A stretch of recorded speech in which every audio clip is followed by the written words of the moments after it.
Notícias que estão em atualização permanente em agência.eclesia.pt, o portal de informação da Igreja Católica em Portugal. Espaço agora para falarmos do Instituto Diocesano de Formação Cristã no Patriarcado de Lisboa e com o Cônego António Janela. Cumprimento, muito boa tarde. Boa tarde. Obrigado por estar neste programa, Cônego António Janela. Pedimos, antes de mais, que nos identificasse a missão deste Instituto e o contexto em que ele nasce no Patriarcado de Lisboa para estas ações de formação, para promover esta formação no Patriarcado de Lisboa. Ele nasce há 4 anos, por decisão do Cardeal Policarpo, mas tem uma pré-história.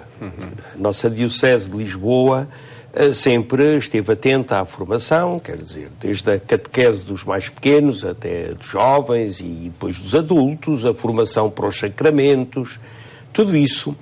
Mas foi a partir, sobretudo, dos finais dos anos 90, que se começou a estabelecer uma certa interligação entre as várias instâncias de formação, nomeadamente a nível da Cúria Diocesana.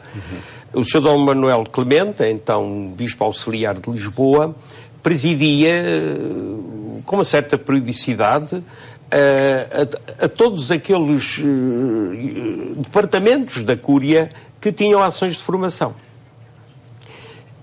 Todavia, pareceu ser importante avançar para um instituto que tivesse personalidade canónica, naturalmente, e personalidade civil, que integrado na Cúria, o departamento da formação, pudesse, de facto, acolher, mais do que coordenar, acolher e interligar aquilo que se fazia, quer a nível da Cúria, sei lá, do Departamento de Liturgia, do Departamento de Catequese, do Departamento de Ação Sociocaritativa, por aí fora, como também outras instâncias de formação na Diocese, a formação promovida, por exemplo, pelos religiosos ou pelos movimentos, que têm, de facto, um papel importantíssimo. Tratava-se de identificar aquilo que poderia estar disperso e ao cuidado de pequenos grupos. Acolher e interligar. Essa foi uma preocupação. Embora o Instituto também tenha,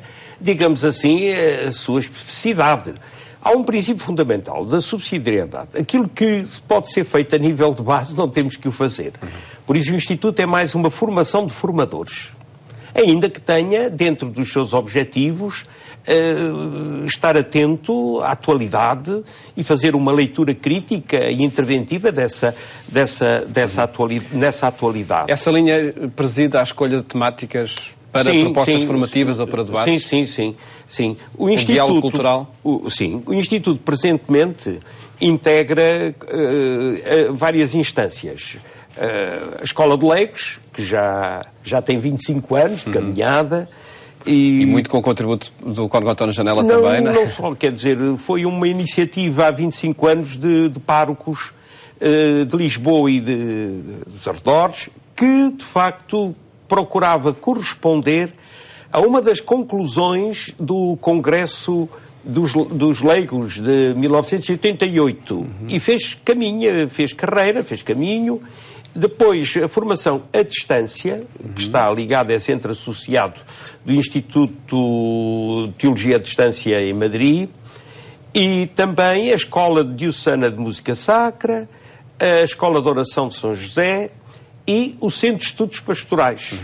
Cada uma destas instâncias tem os seus objetivos próprios. Ora, tentar interligar em ordem a uma formação integral, teológica, espiritual, pastoral. Sempre em ordem à missão.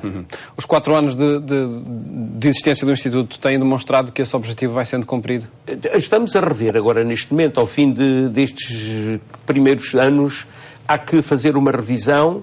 E, de facto, as coisas evoluíram bastante, não é? Acredito que para essa revisão muito terá contribuído também aquela conferência que o Sr. Manuel Clemente, Patriarca de Lisboa, fez na abertura das atividades há umas semanas. O Sr. Dom Manuel não chega assim de paraquedas. Ele está na história do Instituto. Na história de tudo isto. Ele participou ainda como padre no Centro de Estudos Pastorais, toda uma ação formativa.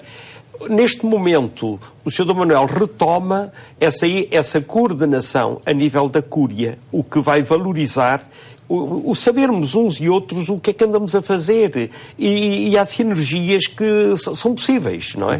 Existia um déficit dessa informação entre os vários departamentos? Creio que sim. Pelo menos os estatutos abriam essa possibilidade. Agora realizam-se. Uma outra coisa do Instituto é o não estar localizado apenas num sítio. Portanto, neste momento o Instituto desenvolve as suas atividades em vários locais da Diocese. A descentralização, que é uma mais-valia, digamos assim. Nesses vários locais, que cursos são promovidos, nomeadamente para este ano? De iniciação bíblico-teológica, pela Escola de Leigos, o IUCAT, portanto, uma formação mais adequada à realidade juvenil, sempre a preocupação de uma formação teológica, mas também uma formação que tem a dimensão pedagógica e existencial. Sabendo nós que formar é formar em Cristo. Creio que aquilo que hoje se vai designando por uma pastoral de gestação é aquilo que é o nosso objetivo, não é? Gerar Cristo. Acredito que não seja um instituto para conferir graus académicos. Não.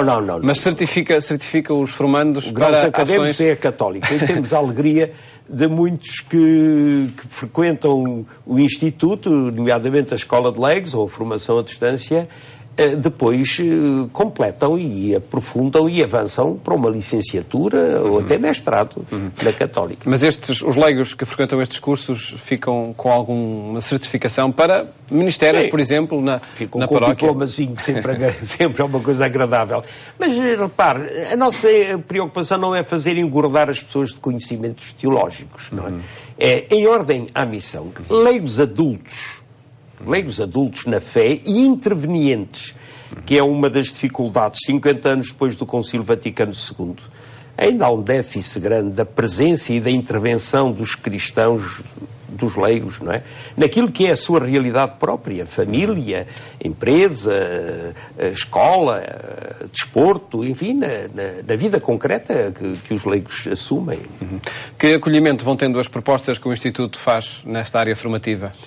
Bom, como lhe digo, a descentralização permite, de facto, fazer chegar até mais longe, quer as propostas da Escola de Leigos, que, como digo, não são apenas de iniciação bíblica ou teológica, depois tem os módulos, que são temáticas mais precisas, que acompanham sempre o ano pastoral.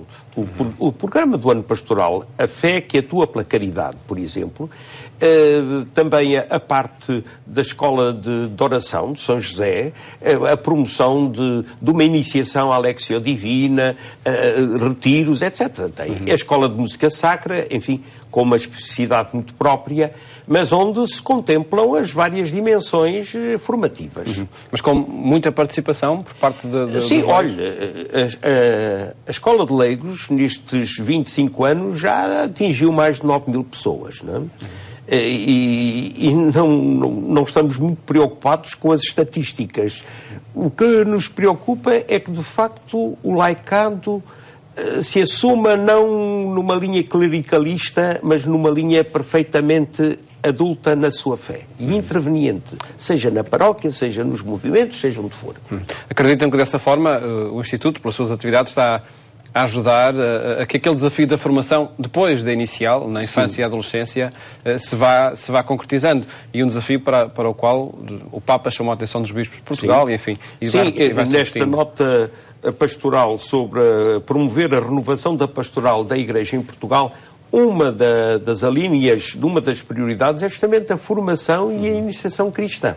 E procuramos, enfim, corresponder a isso. Isto, agora, em plena sintonia com o nosso patriarca, como, aliás, já estávamos com o anterior, o Sr. Dom José Policarpo, que foi ele quem instituiu, quem criou o Instituto. Não é? Cônego António Janela, felicidades para essas ações de formação que o Instituto Diocesano de Formação Cristã promove no Patriarcado de Lisboa.